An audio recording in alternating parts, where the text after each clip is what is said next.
apostila. Boa noite, boa noite. Boa noite. Oremos, hein? Agora oremos, para que tudo dê certo. Vamos ao predicado. Falávamos de predicação. Falamos do predicado verbal, que é representado por um verbo de ação. Falamos do predicado nominal, que é representado pelo verbo de ligação. Deixa eu ver se eu troquei. Predicado verbal, verbo de ação. Predicado nominal, verbo de ligação. O predicado verbo nominal, ele tem um somatório do verbal e do nominal. Ação mais circunstância. Vocês estão acompanhando a tela cheia? Sim. Sim. Ah, tá. Sim. Ok. É porque para mim só aparece a tela cheia, eu não quero nem mexer em nada, que é para não cair mais nada aqui. Então, olha só, ao mesmo tempo que indica a ação do sujeito, esse tipo de predicado informa a sua atribuição. Então, ele tem dois núcleos, um nome e um verbo, tá certo? Nesse caso, a gente tem a presença de predicativo do sujeito ou predicativo do objeto. Por predicativo, entenda-se um atributo, uma qualificação. Pode ser positiva, pode ser negativa, tá certo? Por exemplo, Suzana chegou cansada. Você tem duas informações. Primeiro, que a Suzana chegou. E segundo, que ela estava cansada. Então, quando você faz essa referência à ação mais a circunstância, utilizando um verbo de ligação, então você, na verdade, tem dois predicados, dois núcleos. Um é verbal, o outro é nominal, e por isso ganha esse nome bonitinho de predicado verbo nominal. Até aqui tudo bem?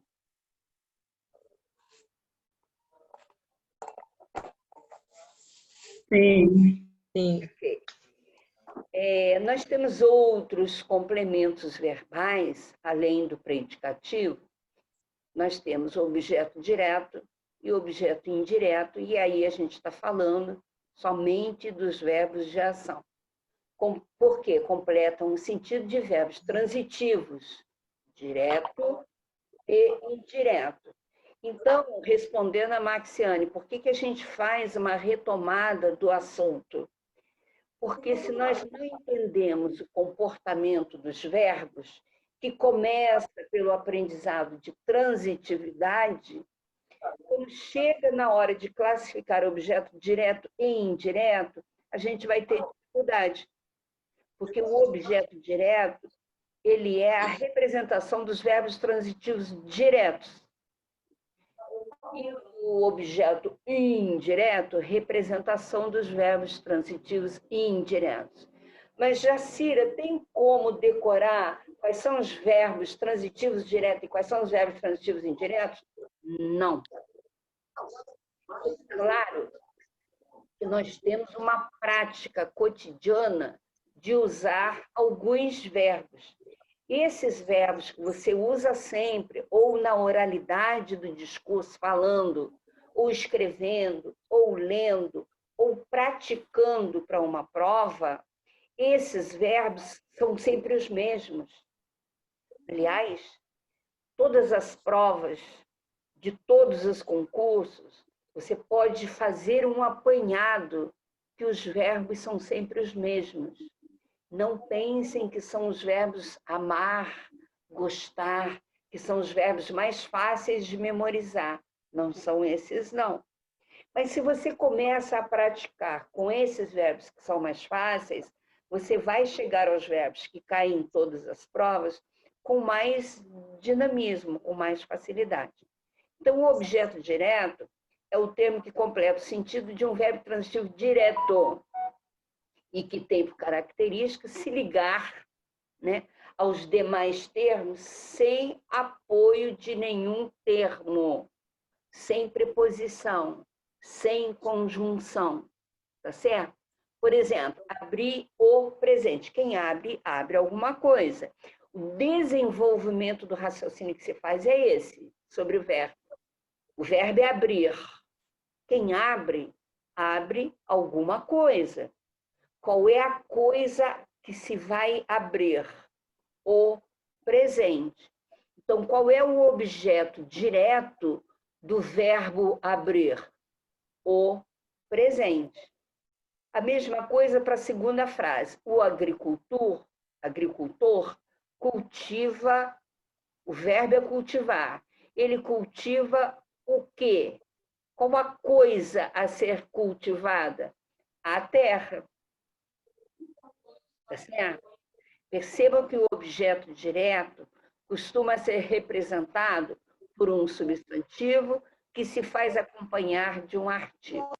Olha a riqueza de detalhes, que a gente precisa estar muito atento. Vamos ao objeto indireto. Objeto indireto é o termo que completa o sentido de um verbo transitivo indireto.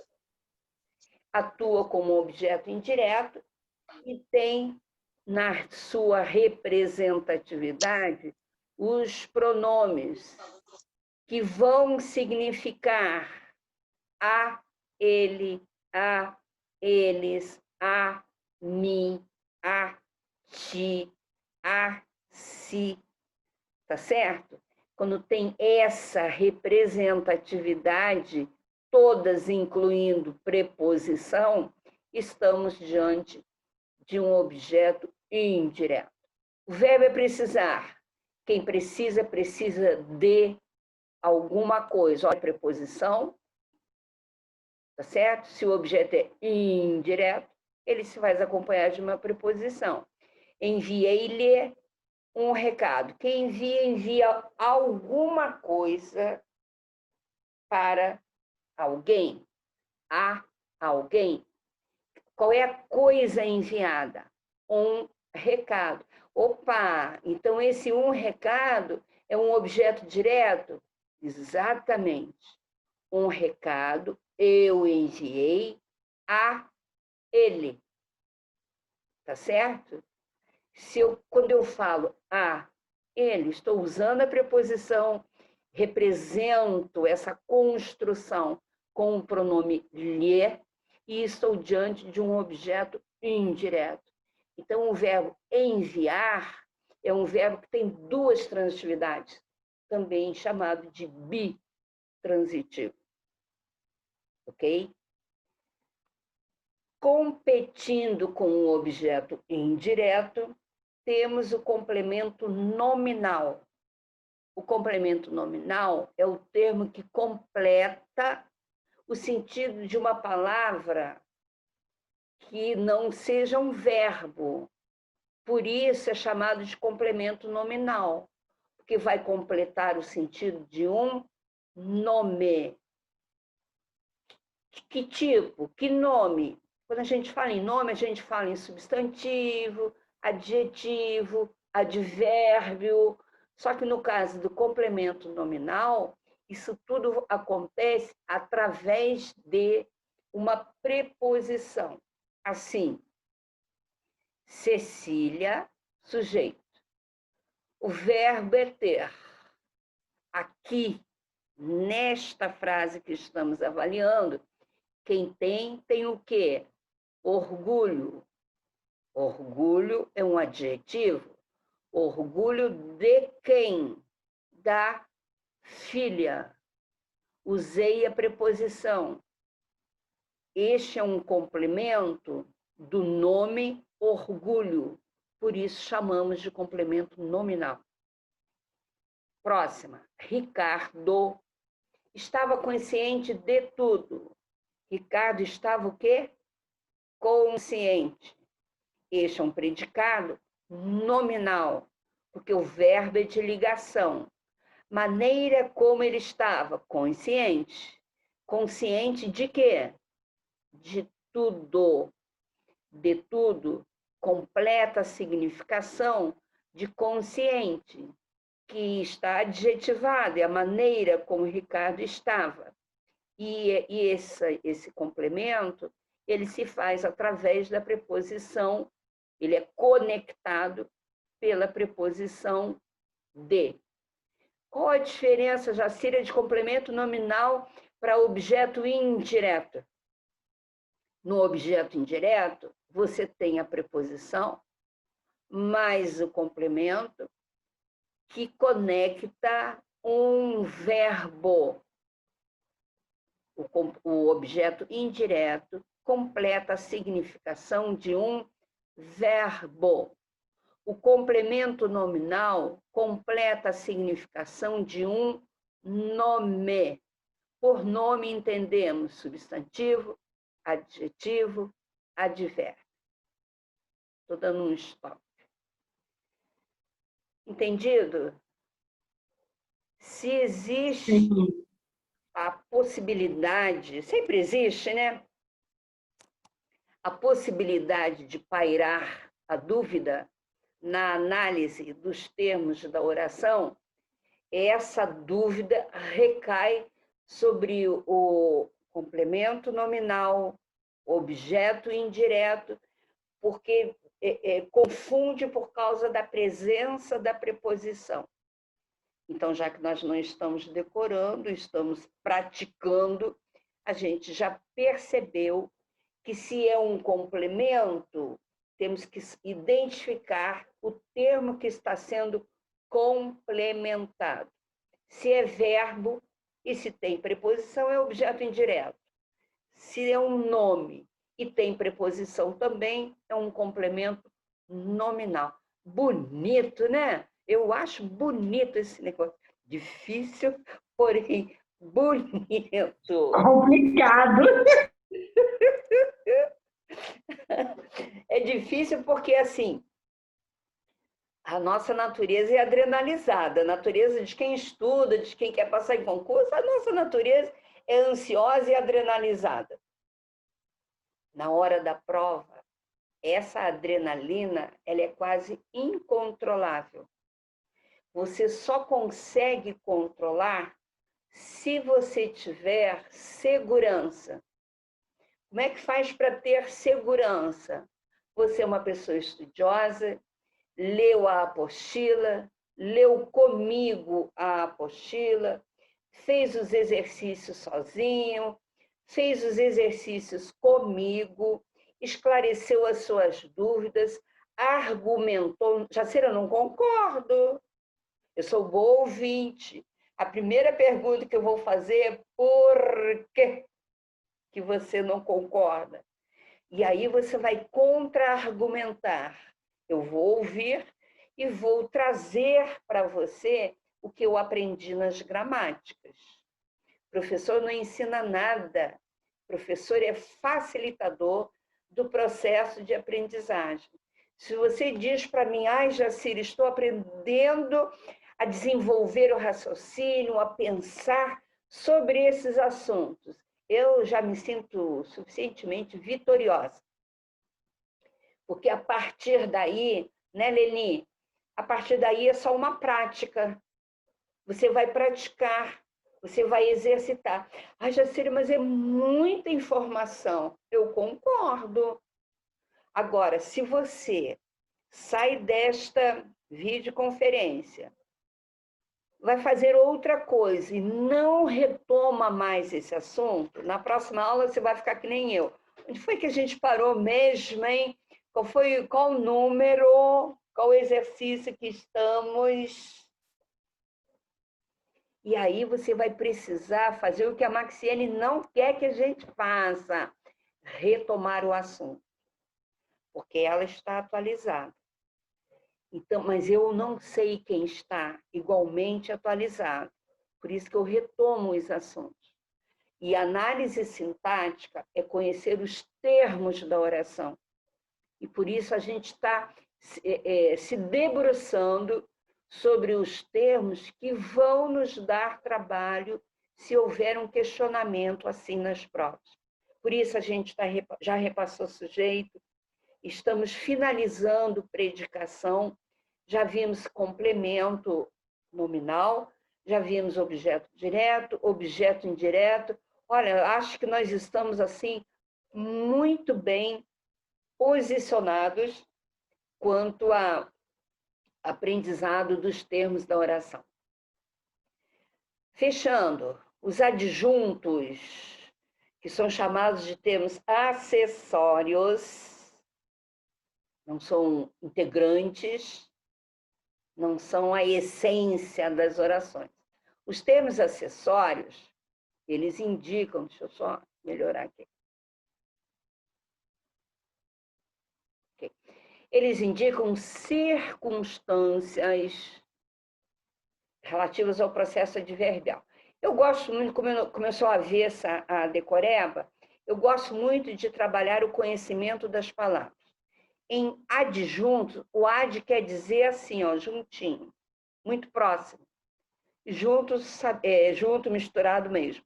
Os adjuntos adverbiais são termos que vêm junto de verbos. São termos acessórios que indicam circunstâncias relativas ao verbo. Pode ser tempo, modo, companhia, lugar, intensidade. São circunstâncias do verbo. Suavemente anoiteceu na cidade. Onde que anoiteceu? Na cidade. Não é uma circunstância de localização, tá certo? Então, é um adjunto adverbial. Ai, Jacira, não poderia ser um complemento nominal? Não, porque se trata de uma circunstância do verbo anoitecer.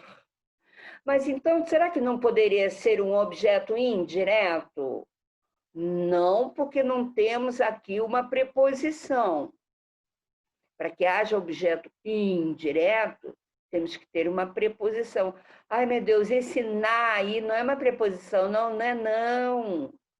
É uma conjunção, mas o Então, aqui, articular. suavemente anoiteceu na cidade, vai ser, então, um advérbio de circunstância, é isso? Não, o na cidade é a circunstância, o adjunto adverbial de circunstância, não, de localização, de local. Ah, é. Tá?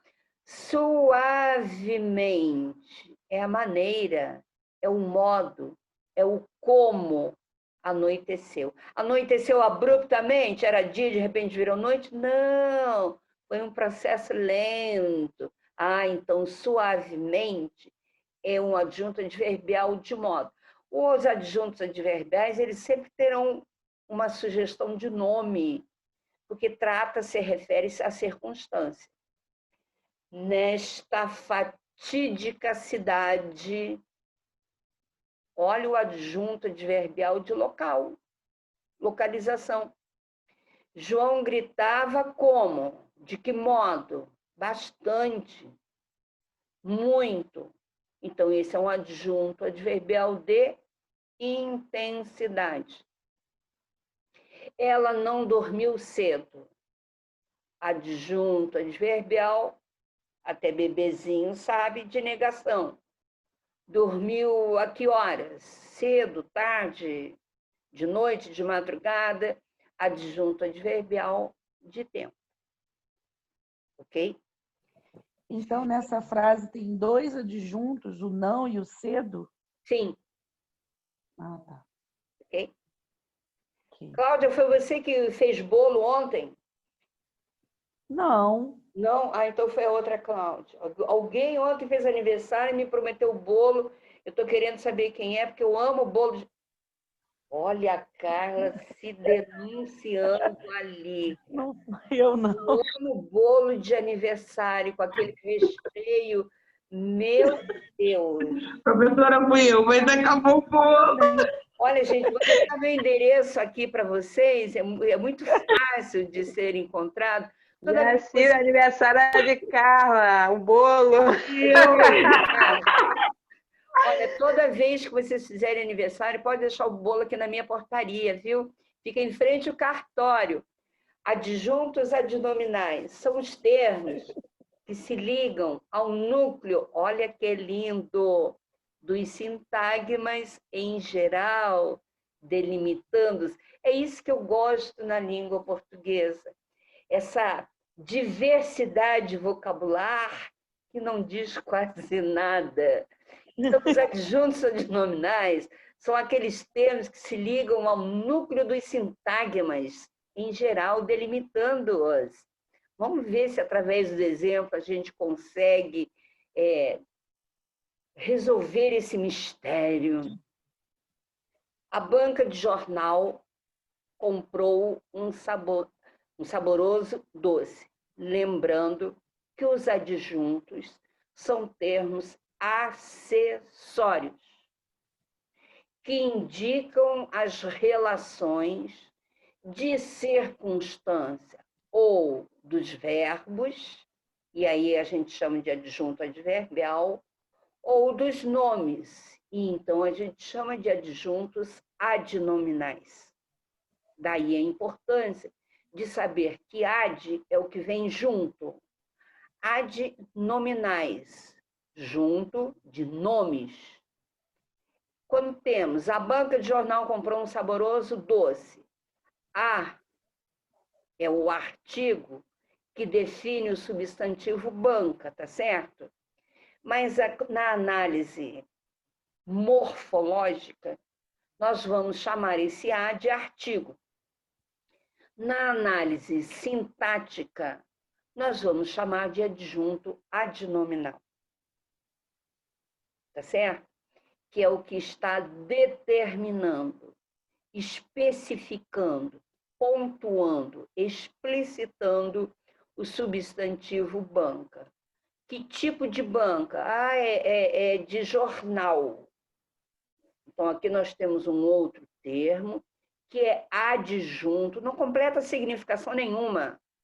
Está indicando circunstância. A banca é o modo, né? A banca poderia ser de artesanato, tá certo? De produtos farmacêuticos. Não, cocada, cocadas da Regina.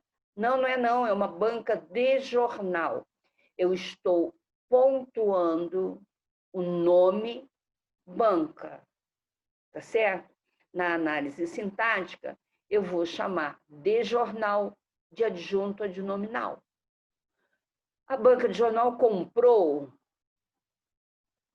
um saboroso doce. A banca comprou um doce. Substantivo é doce. Eu estou nomeando, especificando, pontuando, determinando com o pronome um. A análise morfológica é um pronome. A análise sintática é um adjunto adnominal. Tá certo? Até aqui, fomos bem? Complicado, Jaci. Oi? Olha, assim, isso é um pouco difícil, mistura a cabeça da gente toda. Então, Oi, agora deu uma misturada, hein? E Oi, olha, Jacira. e eu vou deixar Esse de jornal é uma... Esse de jornal é uma locução adjetiva, não, né? se é um adjetivo? É uma locução adjetiva? Não. Esse de jornal. Não, né? Não, é um Porque adjetivo. nessa dúvida... Olha só, a gente tem que ter, repito, né, toda a paciência do mundo, porque é uma fartura de detalhes bastante grande. Então, quando você vai avaliando, apreendendo, botando para dentro informações sobre os termos, a minha sugestão é sempre que você faça anotações, porque às vezes os termos técnicos não dizem absolutamente nada. Mas se você usa o seu discurso para definir, é esse o efetivo aprendizado. É isso que você vai internalizando. Depois que você tem já o seu glossário particular, do que você entendeu de cada termo, eu entendo que você está pronta, está pronto para analisar todos os termos de uma oração. Me desculpe, mas eu tenho que entrar numa outra aula, paramos por aqui, voltamos na próxima, retomando esse assunto. Tá certo? A gente faz de novo um panorama e entramos em aposto vocativo para fechar os termos da oração. Beleza? Beijos no coração, estou salvando a gravação. Boa noite. Boa noite, boa noite.